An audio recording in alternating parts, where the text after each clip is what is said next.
et le discours du trône donc, de l'année dernière, dédié essentiellement donc, à l'eau, sans parler de 2 réunions de travail que Saint-Messie a présidé lui-même, avec aussi des orientations d'accompagnement et de suivi par rapport à un certain nombre d'axes stratégiques qui ont été mis en œuvre, que je vais synthétiser rapidement dans ces différents points. D'abord, un objectif. Et je dois dire que c'est un objectif qui est très ambitieux, mais qui s'impose à nous tous. C'est un objectif royal qui a été fixé. Mais en même temps, veiller, quelles que soient les conditions climatiques, à assurer 80% des besoins en irrigation. Et là, franchement, c'est un objectif qui est très ambitieux, mais qui est nécessaire pour pouvoir assurer, parce que le souverain insiste beaucoup sur ça, pour pouvoir assurer la sécurité alimentaire du pays.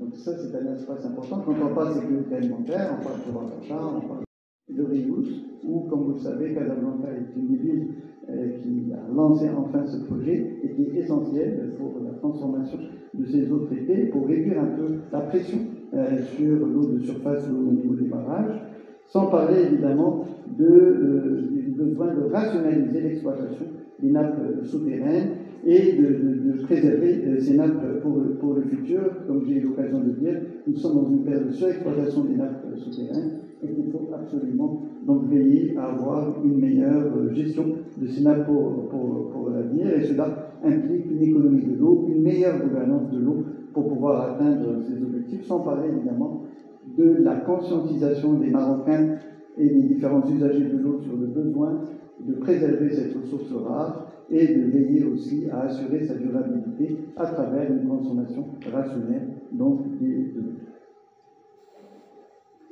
Et si vous permettez, à partir de ces grandes orientations, on peut dire qu'aujourd'hui, nous sommes en train d'assister à un nouveau paradigme au niveau de la politique de l'eau, telle qu'elle a été voulue par le souverain. D'abord, une première inflexion, c'est de passer d'une politique donc, qui visait essentiellement le développement des ressources conventionnelles, donc la partie barrage et la partie nappe souterraine, vers une politique de mixité. Dans cette politique de mixité que nous conjuguons donc tout ce qui est conventionnel, non conventionnel, économie d'eau et préservation des nappes souterraines. Deuxième axe aussi important, donc deuxième inflexion, c'est le passage d'une logique de gestion de ressources à court terme où on réagit par rapport à la problématique posée vers une politique en fait de long terme où il y a une vision de long terme qui est fixée avec des objectifs à moyen et long terme qui sont établis, mais aussi une capacité aussi donc à s'adapter par rapport aux évolutions donc des changements climatiques et en même temps assurer la durabilité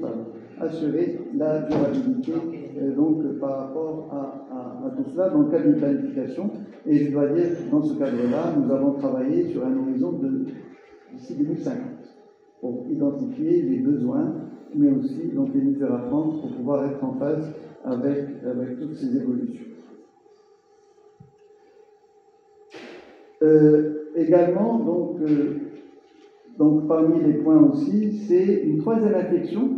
Et cette inflexion, si vous permettez, je voudrais la clarifier parce qu'elle me paraît essentielle et ça rentre dans le cadre de la vision royale. C'est qu'aujourd'hui, on va passer d'une logique de solidarité, donc campagne-ville, où c'est la montagne qui donnait l'eau aux villes, notamment aux villes côtières, où il y avait l'essentiel de la population, à une politique où on va passer d'une solidarité ville-campagne. Donc on inverse complètement en fait le processus à travers le dessalement de l'eau qui permet d'abord de répondre aux besoins de l'eau. Donc on ne va plus prendre de l'eau donc des montagnes pour les ramener en ville pour pouvoir répondre à ces besoins, mais en même temps il y aura même des transferts de l'eau des villes côtières vers les villes intérieures. Donc on est dans cette logique donc nouvelle qui permettra de développer le développement rural, de développer l'agriculture et d'assurer en fait cette souveraineté donc alimentaire qui est nécessaire. Et dans ce cadre-là, donc le premier axe qui a été fixé par le souverain, c'est l'accélération et évidemment de la politique des barrages. Et là, je dois dire par rapport à ça, c'est qu'aujourd'hui, nous sommes dans une... Je voudrais m'arrêter un peu sur ce point pour dire que, en fait, cette politique donc, des barrages a pris une impulsion particulière et une amplification majeure à avec Sa Majesté le roi Mohamed VI.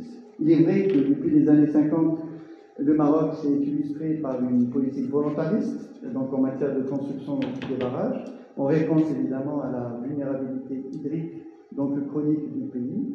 Comme vous le savez, donc, dès les premiers balbutiements de l'indépendance, les souverains ont démontré une conscience aiguë de l'importance stratégique de ces accords. Donc, que ce soit Feu Sa Majesté le roi Mohamed V, visionnaire et pionnier, qui avait tenu d'ailleurs à participer, on a tendance à l'oublier, à la cérémonie de lancement du barrage d'Aswan en Égypte, qui était le symbole du développement donc, de l'hydraulique régionale. Sous le protectorat, déjà, il avait assisté aux côtés du général de Gaulle à l'inauguration du barrage Saint-Étienne, quant à l'Est en France, manifestant donc un intérêt soutenu pour les dimensions techniques et économiques donc, de ce type de construction et d'équipement. Ce legs, évidemment, a été, je dirais, poursuivi avec détermination par Feu Sa Majesté Hassan II, qui fit des barrages un des piliers de la politique de développement et qui a lié les barrages également à l'irrigation donc des surfaces agricoles. Et en fait, sous le règne éclairé de Sa Majesté le roi Mohamed VI, cette politique a connu une véritable donc, amplification inédite et qui s'est traduite par d'abord un maillage donc, territorial dense et équilibré de barrages qui sont répartis sur l'ensemble du territoire, comme on le verra par la suite. Et ensuite, comme vous le savez, en fait, cette période était une période où nous avons, comme vous le savez, donc l'essentiel des grands sites avait été déjà donc essentiellement épuisé, mais malgré tout, donc le souverain a tenu, malgré le fait que sur le plan géologique et géographique, il n'y avait pas assez de sites très propices, à maintenir la politique des barrages, mais plus à l'augmenter, à l'amplifier, malgré le coût qui était plus important, mais il sentait la nécessité de véritablement de poursuivre et d'accélérer, de renforcer cette politique des barrages, et donc il a donné une impulsion stratégique à leur réalisation pour un objectif majeur qui est, et j'insiste sur ce point, assurer la souveraineté hydrique du pays. Et comme vous pouvez le constater, qu'on a pu constater dans un certain nombre de pays, et qui ont dû subir les mêmes défis climatiques. Et comme vous pouvez le constater, on est véritablement dans un véritable maillage territorial aujourd'hui, avec tous les nouveaux barrages qui ont été construits depuis l'intronisation structurante, a aussi permis donc, de sécuriser les grands pôles urbains sur le plan hydrique. Et en fait, l'exemple emblématique, puisque je suis à Casablanca, donc reste le projet évidemment d'autoroute de l'eau entre les bassins du Sbou et le bassin du Bourget. Et là, je voudrais insister sur un point. Est-ce qu'on peut imaginer que ce projet donc, ait pu sauver la région du Grand Casablanca en 2024 sans l'initiative décisive de Sa Majesté le roi Mohamed VI, qui dès 2007 a fait doubler la capacité du barrage du Mohamed Marla pour passer à plus d'1 milliard de mètres cubes. Donc si on n'avait pas anticipé et préparé, si on n'avait pas anticipé et préparé en fait, c'est aussi s'est poursuivi et le souverain a beaucoup insisté sur le besoin d'accélérer le rythme de réalisation des barrages. Je dois dire qu'aujourd'hui, nous avons déjà bouclé donc le barrage de Diz, le barrage de Corona, le barrage de Riz, le barrage de Tites et le barrage de Rika aussi, donc à Tindé. Mais ce qui est important, c'est que nous avons réduit en fait le temps de réalisation des barrages de 6 mois à 3 ans. Et donc sur tous les nouveaux barrages qui sont en construction, sans parler des petits barrages qui sont faits. Et comme vous pouvez le constater, nous avons aujourd'hui 16 nouveaux barrages qui sont en cours de construction. Et ces 16 nouveaux barrages donc, qui sont aussi, qui répondent donc à cette logique territoriale dont j'ai parlé, où on retrouve également Sarkatipa, donc les barrages également dans les communes, etc. Donc tous les barrages sont aujourd'hui donc répandus sur l'ensemble du territoire. Et aussi, beaucoup de ces barrages répondent en fait à la logique de l'autoroute de l'eau, puisque certains barrages, dont certains ne sont pas encore sur la carte, parce qu'ils vont être lancés bientôt, notamment le barrage de Dortmund dans la région de Chiawen et d'autres barrages qui sont prévus. Tout cela rentre dans le cadre de cette logique qui va permettre véritablement, c'est pour ça que Saint-Maëlys a beaucoup insisté dans le discours du trône, de mettre l'accent sur les zones où il y a beaucoup de pluie pour pouvoir arriver à ce fameux transfert donc cette fameuse autoroute de l'eau qui va de Ouaddaou jusqu'à Oumoué. Cette politique des barrages, évidemment, fait qu'au-delà de l'aspect hydrique, donc, ces barrages répondent en fait à un certain nombre d'objectifs majeurs. Le premier objectif majeur, c'est la raison pour laquelle nous continuons donc, par rapport à ça, c'est d'abord répondre à des objectifs impératifs pour pouvoir faire face au changement climatique. Parce que le changement climatique, c'est une réalité dans notre pays et nous y faisons face. Et donc nous avons besoin des barrages, contrairement à ce que disaient les experts à l'époque, un certain nombre d'organismes internationaux qui considéraient que les barrages, il fallait arrêter la construction des barrages. Aujourd'hui, on continue, comme l'orientation du souverain, pour aller donc, encore plus loin dans cette politique des barrages, comme j'ai eu l'occasion de le montrer, qui va nous permettre d'arriver à autour de 25 milliards de mètres cubes donc, de capacité de stockage pour pouvoir atténuer les changements climatiques en réduisant les crues et par conséquent en protégeant donc, les citoyens et leurs avoirs, mais aussi va permettre de stocker de l'eau parce qu'on va passer dans une logique de phénomènes extrêmes et que par conséquent, les phénomènes extrêmes, donc on aura des périodes de sécheresse, mais nous aurons également des périodes d'inondation. Et il faut absolument, donc, pendant les périodes d'inondation, donc stocker de l'eau qui va nous être utile par la suite pour les périodes de sécheresse et pour y faire face. Et en même temps, cela va permettre aussi, comme je l'ai dit, il y a aussi cet aspect important qui est l'agriculture, de favoriser l'émergence de nouvelles activités agricoles qui vont générer de l'emploi, et en particulier donc, au niveau du monde rural, et par conséquent, veiller, c'est ce que je disais tout à l'heure, à avoir un véritablement développement territorial équilibré, donc réduire les inégalités territoriales, donc conformément à la vision royale. Tout ça fait qu'aujourd'hui, nous pouvons considérer que dans le cadre de la conduite éclairée Sa Majesté le Roi Mohamed VI, la politique des barrages s'impose aujourd'hui comme véritablement un levier les plus puissants de la résilience hydrique du Maroc. C'est un levier essentiel de la résilience hydrique du Maroc et qui conjugue en fait trois points clés: la prévoyance, l'anticipation, la souveraineté qui s'impose et évidemment, comme on l'a dit, la justice territoriale. Et dans ce cadre-là, pour pouvoir aussi préserver les barrages qui sont construits, donc nous travaillons aussi sur le désenvasement des barrages et la protection de ces barrages pour réduire en fait l'envasement. Et il y a aussi tout ce qui est lié à la collecte des eaux pluviales qui vont venir accompagner en fait la politique des barrages, que ce soit des grands barrages ou des petits barrages. Et je dois dire que concernant les petits barrages, nous avons déjà construit au cours de cette période 45 petits barrages et nous avons autour de 160 barrages qui sont programmés pour la période donc allant jusqu'en 2027-2028. Je voudrais revenir sur un point donc, que j'ai cité tout à l'heure et qui porte essentiellement sur le transfert d'eau pour dire qu'aujourd'hui en fait le projet royal a la volonté du souverain et en fait à cet accord stratégique qui a été signé les Émirats Arabes Unis et qui s'est traduit par donc, cet accord important et qui porte en fait sur un projet, on parle de 14 milliards de dollars d'investissement. 14 milliards de dollars d'investissement, donc 900 millions de mètres cubes, hors rabat. La plupart des associations seront financées par ce billet réalisé dans le cadre de ce consortium dont j'ai parlé.